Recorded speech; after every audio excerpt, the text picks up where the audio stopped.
want to start off today with a summary of what I saw happening with the market this week. And so I'll switch to our kind of our weekly data, S&P 500 look going back to, 2018 here.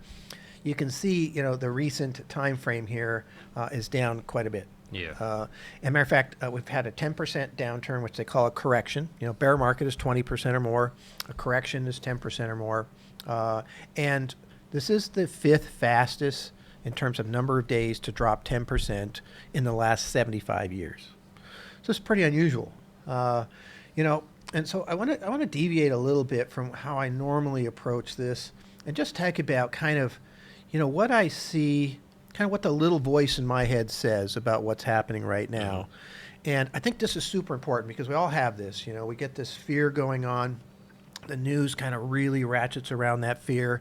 And then we start to react to that and we start to think that we know where the market might go because of what we're hearing. Okay?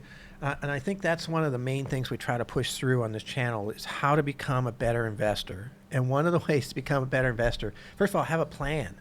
We'll discuss what our plan is and how we work through our plan of how you handle things. But secondly, get off the train of trying to project where things are going to go. All right, historically, there are a few people historically that have been decent at making some projections. But most of the times you stay in the markets and kind of hang in there, or at worst you react to what the market is telling you, okay? And so I think what's happening right now, I have a lot of conversations with clients, and a lot of them are trying to make projections about what's going to happen, and we don't know, okay? Yep. However, let's just talk about like what's the little voice in my head saying, okay? When first of all, last year we had 57 all-time highs, okay? This year we had, I think, 2 or 3, I can't remember the exact number, all-time highs that we also hit. But that was before they really kicked in with the tariffs, with the DOGE issues, with the federal government and what have you. And now we have the fifth fastest 10% downturn in the last 75 years. Okay, so I don't know what was wrong with what was happening before. Best case scenario here is they're actually right. And we need to downsize the government. We need to downsize the amount of money being spent by the government on all these different programs. We need to, use these tariffs to kind of even the playing field across the board. And those are going to create revenues, and we can use those revenues for different things like potentially tax cuts and those types of things. But the little voice in my head says even if it does work, it's a ways off. There's quite a bit of potential pain in there. And both Musk and Trump have acknowledged that this is a transitionary period, or it could be a painful period. Even the Treasury Secretary, Bassett, I believe his name is. Anyway, he's talking about, hey, we got to detox the economy and these types of things. All of these things mean that we're going to go through this period of time that could be rough, right? However, I guess the problem I'm having with figuring out how it's going to be right has to do with a couple different areas, specifically tariffs. So if you put up big tariffs, theoretically that brings in revenue to the country. But if there's reciprocal tariffs, all of a sudden basically you'll have American manufacturers, service providers that are having trouble selling their goods outside the U.S. Yeah, they can only sell the U.S. market where they are on an even playing field. Right, exactly. So now we're looking at, if I'm a service provider or a manufacturer or what have you, I'm looking at the situation where I'm selling to Americans. Okay, well, because of the chaotic nature of the way this has gone, I mean, just for an example, we've got just sweeping, cuts of employees across the federal government without, more like a sledgehammer instead of a scalpel. And I know, like during the Clinton administration, there was about 400,000 layoffs and what have you. We had our first surplus, maybe our last surplus, actually, not first surplus, last surplus, in that time frame. But it was a bit more surgical in terms of what they were doing. Yeah, they did it over an 8-year time period. They weren't trying to take it out very quickly. They were very methodical. Yeah, to wipe out people that are on probationary basis, even if some of those people have been with the government for a long time, it's 2 problems there. Number one, been there for a long time. Maybe that was because you were good at what you were doing and you got a promotion and now you're on a probationary period with that new position. Or even the other side, new people are the ones that know about AI or, the new things that are coming in sometimes, right? Okay, so, another example that I just saw the other day, which I thought was fascinating, estimating, the national parks total budget is 3.6 billion, right? The revenue that comes in from national parks is 55 billion. So it's a moneymaker. And so you cut $1 billion out of that budget and knocked it down to 2.6 billion. How much revenue you're going to lose? Because the news is all about how bad the lines are. How many people don't go to the national parks? If it's equal 1-to-1 for every billion, you'd lose 15 billion in revenue. So that's what I'm talking about. So that's what's kind of creating the situation where the consumer, the CEOs, the small business, if you look at all of the surveys of all three of those areas, all of them are saying the same things. They're worried about what's happening, and they're looking at potentially cutting back. Now, we haven't seen the data come through from that other than a few things. We've seen, airlines are reporting that there's less, bookings that are going on. So, people are saying, hey, maybe I don't travel in this environment because I'm not sure what's going to happen and those types of things. So that uncertainty is sitting there. And so if you're forced to only sell majority of your products to U.S. consumers, and U.S. consumers are in a mood of, possible recession or even in a recession, and unemployment is going up, so less people have money to spend. It's one of the authors I read had a pretty interesting analogy. It's basically like trying to pole vault with after putting sandbags on your feet, and so it's interesting. That's what the little voice in my head that's talking to me about, kind of what's going on and how this could play out and such. There's some potential positive things that could come here at some point in time.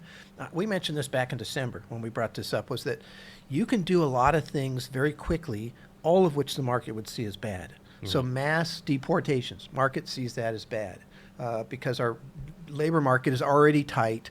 Immigrants do jobs that Americans don't want to do, and they spend money and stimulate the economy with some of their money. So you take away that, and it's 8% of our workforce right now. That wouldn't be considered a good thing. The market's not going to look at that as a good thing. And then tariffs are not looked at as a good thing at this point in time. I mean, the last time we did tariffs, market dropped 19.6%, right? So again, and then downsizing the government and laying off a lot of people in terms of the contracts that are being paid out and what have you, that's potentially recessionary. So all those things are bad. You could do those fairly quickly. The one thing that maybe the two things, deregulation and the potential tax cuts are the positive things. But the tax cuts are problematic. First of all, you have a very thin majority in Congress to get those tax cuts through, which usually means they get watered down in some form or fashion. We'll see how that works out. But right now, if you look at what the House has proposed, it's a $4.5 trillion tax cut. And actually, all that really is, for the most part, if you look at it, is a continuation of our current tax code that is supposed to sunset at the end of this year.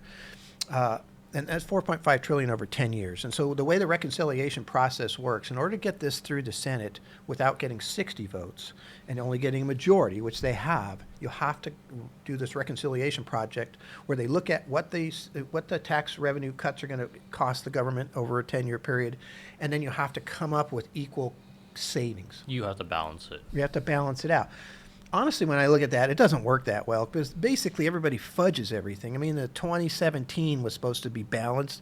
It was an immediate deficit that we've never gotten out of. It's only grown because the revenues aren't, as high. The cuts aren't as high as expected, and the revenue decrease is more than expected, right? So, because I've actually seen some of the think tanks that are, supposedly nonpartisan, say there's more like 5.9 trillion to cut, to keep the tax code going we have now. However, in my opinion, we have to keep the tax code that we have now going because if we don't, it's an average of a 22% increase in taxes. Yeah, it's very onerous. Yeah, the standard deduction goes from 24,000 back down to 12. All of these different pieces that were in there, are come back, which would be problematic, and I think detrimental to the stock market. But there's still talk about doing Social Security cuts in terms of no tax on Social Security, no tax on tips, no tax on overtime. Those aren't even included in there. There's no corporate tax included in there. And they're having trouble finding $4.5 trillion worth of cuts, even for what they have in there at the moment. It almost certainly means some cuts to some programs that people really care about, like Medicaid and those types of things. So that's going to be a ways off. It's going to take time for that to happen. And then we have to see if the market actually responds positively to that or not, especially the bond market, right? Because the bond market is the one that has to make up the difference in the deficit. If it is increased, they have to issue more bonds. And when you have more supply coming in, and if the demand stays the same, you end up with, bond market prices that are falling. So these are the things that are going on, right, in my head and how I look at this. And again, I don't try to assume I know where things are going to go, because there's too many things that can change. I mean, if you look back at the 2018 tariff situation, the market dropped 19.6%. They stopped doing tariffs. They were raising rates at the same time, so it was a kind of a double whammy. They stopped raising rates and actually started lowering rates. At the moment, we kind of have the same thing, right? We're not raising rates, but effectively we're keeping them the same when we might be lowering them. If you look at the Fed minutes, they're talking about the tariffs and waiting to see what's going to happen there before they want to lower rates. I think they might have missed the ball here, because we're starting to see slowdown in enough areas. If you get a lot of people thinking we're going to have a recession, we're probably going to have a recession. It's kind of self-fulfilling, because people pull back the purse strings and stop spending as much as they were when they were more confident, like they were last year. So those are the pieces. So what do, right? How do you combat that? Do you run for the hills? Do you go off into T-bills right away? I'd say no, mainly because most projections, most fears, most situations are wrong. And this situation is manufactured, right? It can turn into something that's not so manufactured, like we saw in 2008. But this at the moment is manufactured. They could reverse things around. Now, I'm not positive. I'm not even remotely positive that they're going to turn around on the tariffs. It seems like that's something they really believe in, want to try out. But if you look back at 2018, all of that downturn came back in 4 months, 5 months, right? Yep. Total waste of time. The market was dead wrong, right? Because we still have those tariffs. We just hit 3 weeks ago an all-time high. So how much impact did tariffs actually have? Now, these are bigger tariffs and a lot more in different countries. Those were just on China, originally. And so how much impact does it actually have? We'll have to see. And that's why you kind of need to wait. So what do? Well, the first thing you try to do, okay, so here's the step-by-step methodology. Try to lose less, for starters. Try to stay in the market, but lose less. Find things that on a relative basis are doing better than the market. Some of them might be losing less. Some of them might be actually making money. So I got a chart of things that we are looking at here, and I apologize for this. I'll try to step you through this real quickly because it's very hard to see. But the one that is touching Eason's head there, that's VTI. Okay, so VTI is the Vanguard, total stock market index, right? That's majority, I think 4,800 stocks, majority of the stocks in the U.S. stock market.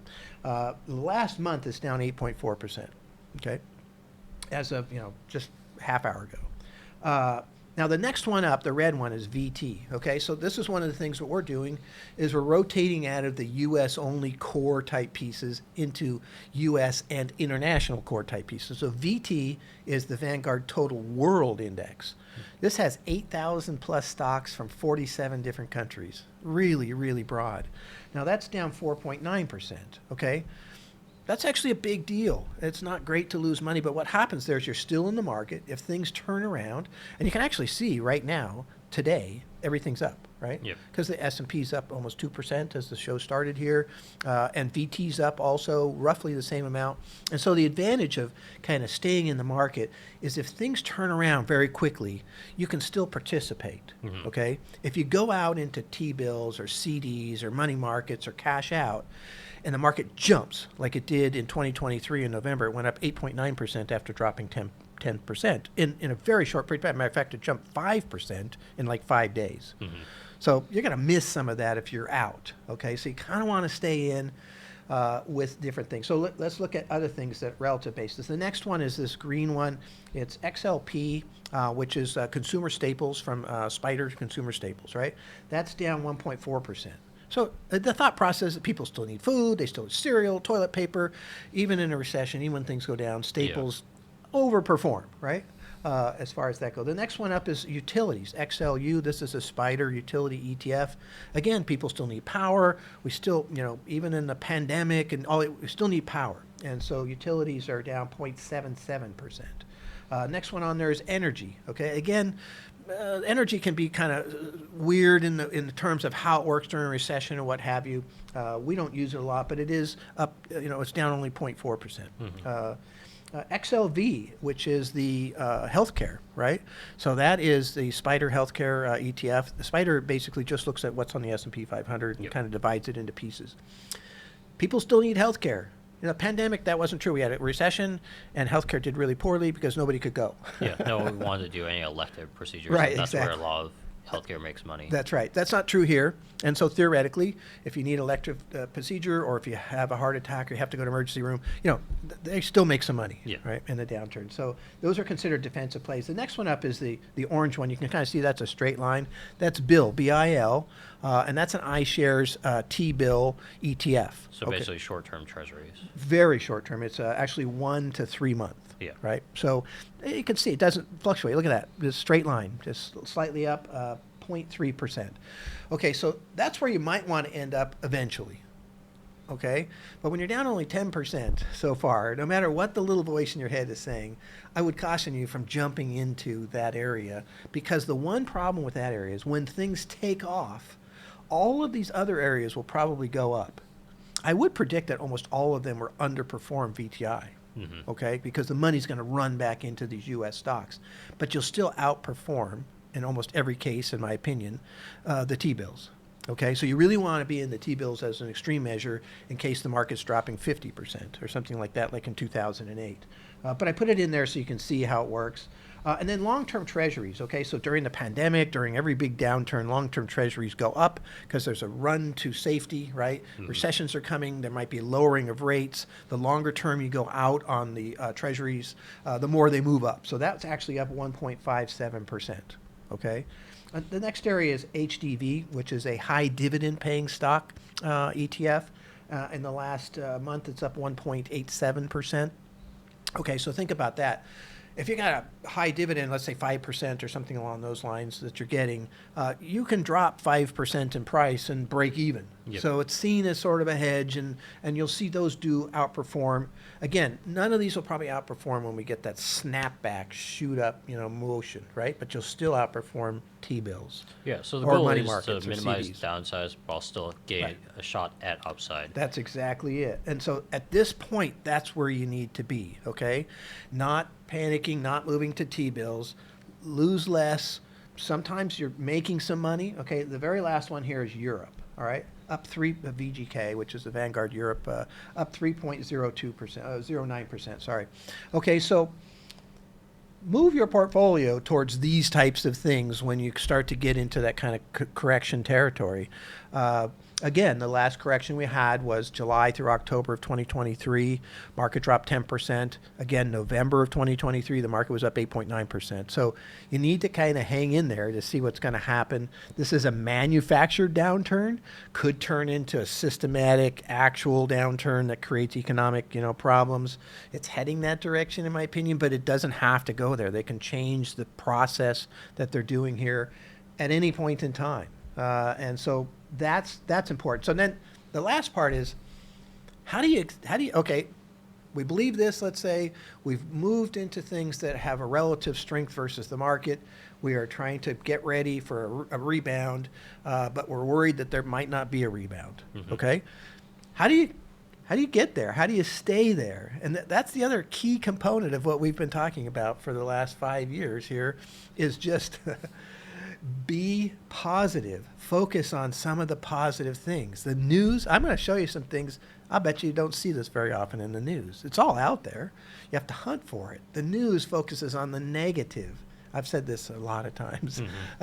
So this what feeds your voice, because your voice is we are all, children of the survivors that focused on the negative. They avoided getting killed by the tiger, okay?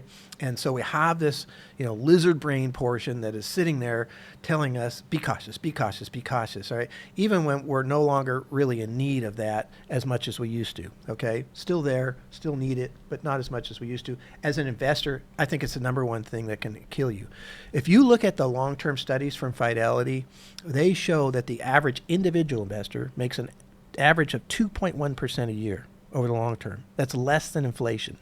The average individual investor is a horrible investor, right? With the stock market making 10.8%, the bond market making 5.5% long term, and the individual investors making 2.1% is because they're having a hard time overriding the lizard brain. And so when things start to fall, they panic and get out. And they move into T-bills and CDs and money markets too early. And they don't allow that chance for something to come back. And then they tend to kind of really only get interested when things look really safe, which means that they've already run a lot. Yeah, and one of the sayings that I was always taught in college for investing was, bears and bulls will always be fine, but pigs will always be led to slaughter. Yes. So, like, if you get greedy or fearful, you Right. tend to have problems. Exactly. And so let's look at some of the positive things that are out there. Okay, first of all, seasonality. Take the Chiron off there, Ryan, just for a second so we can see the bottom. Okay, so we've actually presented this chart last year too, heading into November. The two best months of the year, and they're tied for first. 80% of the time they're up, all right, going back to, 2004. April and November. It is the 14th of March. We were heading into a very positive cash flow scenario for the market. Probably almost no matter what happens, we're going to see money coming into IRAs and Roth IRAs and those types of things. There tends to be a focus on money. There'd be some people that want to come in and dip buy. So there is a seasonality that's helping here, potentially. And sometimes, I saw an article written by Goldman Sachs yesterday actually talking about that a majority of the sales that are coming through from the market right now are from what are called quant funds. Okay, so these are computerized trading funds that basically operate on an algorithm. There's not, there's a humans developing the algorithm, but then the computer's allowed to just trade away. And so a vast majority of this downturn has been caused by these quant funds. That's bad in a way, but it's also good because they can switch around on their algorithm and pour that money back in a very fast pace, which is how you get an 8.9% November, right? So again, that's sitting there. Focus on some of the positive things that are out there. Number two here, look at the history. This is going back to 1929, all right? There's been 56 10% drops or more, all right? And of those 56, only 22 of them actually turned into 20% drops or more, what's called a bear market. Okay, so basically 67% of the time it doesn't turn into 20%. Now, I'll admit that data doesn't include Trump doing the biggest tariffs we've seen since the Great Depression, right? So, but nonetheless, it's still something to consider. It's not that common, okay, for a 10% downturn to turn into something, 20 or more, okay? Next, I showed this last week. I still think it's super important. This is the American Association of Individual Investors. This is from the last week of February.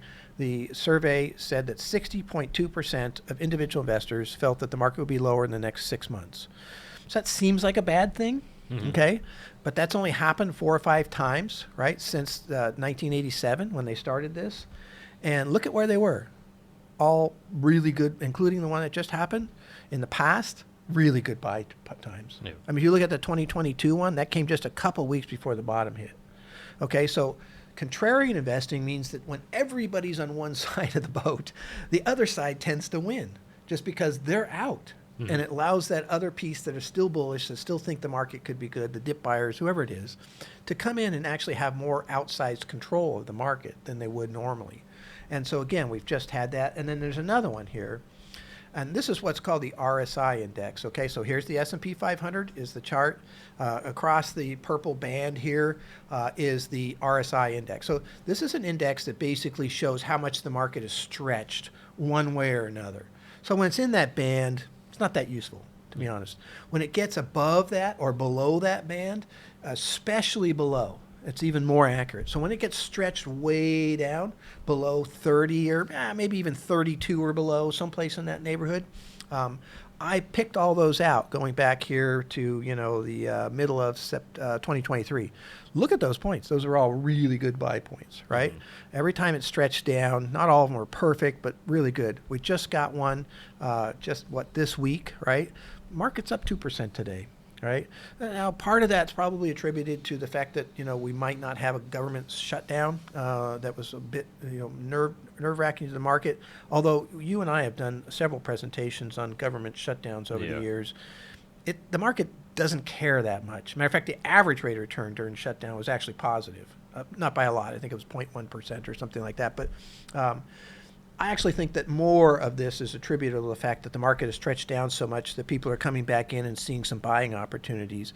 Now, you can get, things that continue to go down and down. We've seen the stretch index, like in the 2018 downturn. We looked at that today, where essentially you've got a scenario where the tariffs were coming. There were 3 times that it went below 30. The last one was the perfect one. The other 2 were actually somewhat false. And so if you're going to buy based on this, do so with part of your money. Yeah, don't invest everything into the buy. Do a portion. Because we've been asked that too. Is this a buying opportunity? Yes, it is. If you have a long-term outlook, it is. Now, you might have a better one coming up and a better one than that coming up. Depending on what happens, just keep buying when the RSI gets over 30 or below 30. Sorry, and historically, that works. Now, we don't do that here because it's a bit too aggressive for our clientele. Our average client is older, so we want to, be a little bit more, on the cautious side, so we're not continuously getting in there. So we're going to rotate into things that are doing better, during downturns, and then eventually we will rotate as our list shows. We will move into T-bills if we need to, as things to continue to deteriorate. If T-bills are the things that are outperforming everything, and you can see from that chart I showed, they're not. Right, even in the last month. So there are other opportunities still better than T-bills. That can change. In 2028, that changed. Eventually, that was all you had left. Money markets, CDs, and T-bills. Okay, so that's when you probably need to consider some of these. And one of the big problems that we see within our practice, though, is we have clients who have big gains in their taxable accounts. Very difficult. What are you going to do? You got this huge gain in the S&P 500, and even if your algorithm or your list says, hey, you should be in T-bills, man, you're going to take a huge knock to get in there. You better be right by a lot. Otherwise, you're going to actually lose money. So very easy to do this inside of IRAs, 401ks, and those types of things, and maybe have a different strategy, or at least a much slower strategy on your taxable accounts. I don't advocate taking big taxes unless it's a situation where it really is needed. Okay, last but not least, the consumer lost in all of this data this week was a pretty important print, which came from the Consumer Price Index. Now, Consumer Price Index is not the index that the Fed looks at, right? They're looking at PCE, Personal Consumption Expenditure Index, but it was lower than expected. It was supposed to be at 3% on the top line. It was at 2.82%, and so inflation. One of the issues that could happen here is because so many people are worried about things, both individuals, CEOs, and small businesses, you're going to see maybe less spending. That could automatically kind of create a situation where inflation is not the big problem. And the Federal Reserve could see that and start to feel comfortable about lowering rates, which might help the situation too. So these are all things, if you're lowering rates and you've got a big stretch to the downside and it's coming up on April, factor those into the overall panic of what you see, that little voice in your head. I have one too, that is talking about, these things and how this might work out. First of all, we don't know. I mean, 2018, we were really worried about those tariffs. It turned out we shouldn't have been, right? I don't know, right? We don't know. It depends on who absorbs those costs, how that works. Some of these companies that are absorbing these are not public, so it doesn't affect the market per se, or they end up with being too small to really be a big impact. The issue is that you get enough of those in total, you have a recession, the Microsoft, Amazons, the big companies are impacted. They just are because, things slow down all the way across the board. But could have the Fed lowering rates. So, that's my point. Bottom line, you got a little voice in your head that's probably yelling at you right now, like all of us do, because this is really different, very chaotic. There's nothing in this that makes you feel good about things potentially. It could work out great. It could be that this is what the country needs to avoid that collapse some point in the future, right? And there would be some pain to get through that. Maybe it's better to have some of that pain now instead of this massive, depression or whatever that might be in the future. And that's what they're talking about. That's what they're trying to do. It would be great if it was more systematic. Hey, let's use a scalpel to cut down the size of the government instead of a sledgehammer. And let's communicate directly how we're going to do these tariffs. And more importantly, what's the payoff? Okay, so if there's tariffs, what's the payoff? Where does that money go, right? How is that going to be used? Those type of things. So I don't. That's not as clear to me as it needs to be. But the market's only down 10%. This happens every 1 to 2 years. It happened just 18 months ago. That's not a big deal. All right, it's only a big deal because of the backdrop of what's going on behind that downturn, and that's making the voices much louder in our heads. And so, however, it doesn't change the investment philosophy. At a 10% downturn, that's something you have to be able to get through. It's normal. And so you should have a process, and our process is to move into those things that are relatively doing better, try to lose less so you're ready and still invested in the market if it does snap back. When you get to those higher downturns, then you'll start to see more of the even more conservative things moving up to the top, including T-bill type things, whatever that might be that's out there that's somewhat equivalent to that. And that's maybe when you want to be considering some of those things. We're just not there yet. We might not get there. We might get there. We don't know. And so have a process. The advantage of being in the market still, even with more conservative things, like you said, you still get to participate on the upside. Yeah, you may not get the peak returns, but you still get some of the returns, and that's the important part. Yeah, exactly.